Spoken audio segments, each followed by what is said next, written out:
16 बरिस कई तिरियवात गंगा से अरज करई, गंगा से अरज करई हो।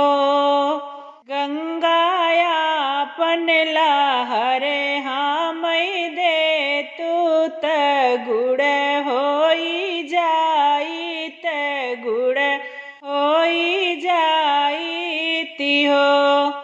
या तो है सास ससुर दुख किए नैहर दूरी बस किए, नैहर दूरी बस हो।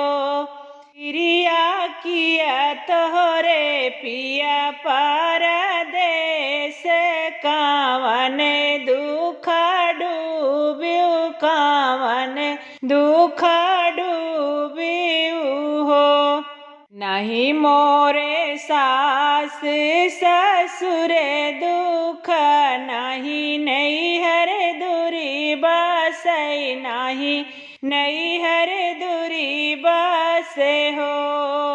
गंगा नहीं मोरा हरि परदेस, ललन दुख डूबे, ललन दुख डूबे हो।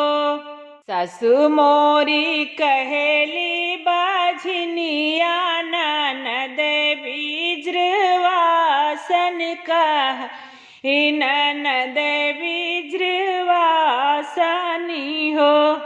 गंगा ओनहु हरिय काहई बाजिन, होरिले दुख डूबेली, होरिले दुख डूबेली हो।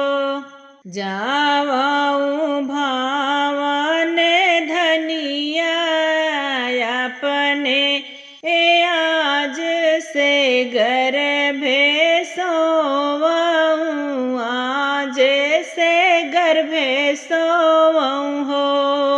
धनिया आज के नवए महीने वालन तोहरे होई है, लालन तोहरे होई है हो। नवाजे लागे महीने बीतत, होरी लाजन मेली है, होरी लाजन मेली है हो। ललना बजै लागे आनंद बधैया, आंगन उठे सोहर, आंगन उठे सोहर हो। गंगा किनारे आही तिरियत, हंसी और बेहसाई, हंसई और बेहसाई हो। गंगाया अपन लहरे हमई दे तू पूजन, हम करबई पूजन, हम करबई हो।